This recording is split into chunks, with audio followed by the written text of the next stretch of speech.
فصلوا باللیل والناس نیام،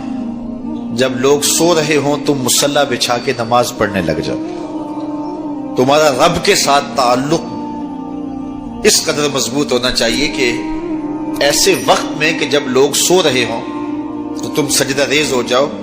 تاکہ ریاکاری کا امکان بھی مسترد ہو جائے۔ تو یہ چار کام جب تم کرو گے، رسول کریم نے ارشاد فرمایا تدخل الجنہ بسلام، جنت میں سلامتی سے داخل ہو جاؤ۔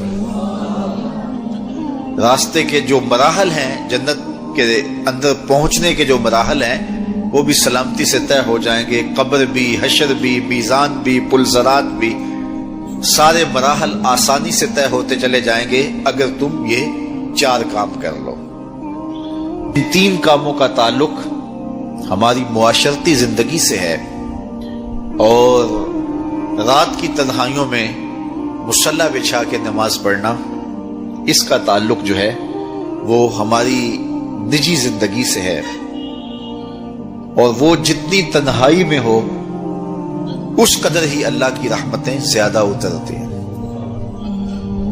دکھلاوے کی نمازیں اللہ قبول نہیں کرتا۔ قرآن مجید میں سورہ ماعون کے اندر ارشاد فرمایا سو خرابی ہے ان نمازیوں کے لیے جو اپنی نمازوں سے غافل ہیں اور لوگوں کو برتنے کی چیزیں بھی نہیں دیتے، معمولی چیزیں جو ایک دوسرے کو ہم عاریتاً دے دیتے ہیں وہ بھی نہیں دیتے اور نماز پڑھتے ہیں۔ تو یہاں نماز کا ذکر موجود ہے، لیکن پہلے ہماری معاشرتی اصلاح ہونی چاہیے۔ ان تین چیزوں کا خاص طور پہ ذکر کیا گیا کہ تم سلام کو پھیلاؤ، تم صلہ رحمی کرو، اور تم لوگوں کو کھانا کھلاؤ، بھوکوں کی اور پیاسوں کی مدد کرو، تو تمہارا رب تمہارے اوپر راضی ہوگا۔ اور پھر رات کی تنہائی میں تم اللہ کے حضور مصلی بچھا کے نوافل ادا کرو۔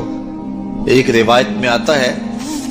کہ جب کوئی شخص رات کی تنہائی میں اٹھتا ہے اور اپنی بیوی کو اٹھاتا ہے، وہ نہیں اٹھتی، خیر یہ وضو کرنے چلا جاتا ہے تو واپس آتے ہوئے چلو میں تھوڑا سا پانی لے آتا ہے، اور پانی لے کر کے اس بیوی کے اوپر اس پانی کو چھڑکتا ہے تو وہ اس سے اٹھ جاتی ہے۔ تو یہ مصلی بچھا کے نوافل پڑھنے لگ جاتا ہے، اور وہ بھی اٹھ کے وضو کرتی ہے، اور پھر وہ آتی ہے تو یہ نوافل پڑھ رہا ہوتا ہے، چارپائی کی دوسری سمت مصلی بچھا کے وہ بھی نوافل پڑھنے لگ جاتی ہے۔ حدیث میں آتا ہے جب وہ دونوں نوافل پڑھنے لگ جاتے ہیں رب مسکراتا ہے،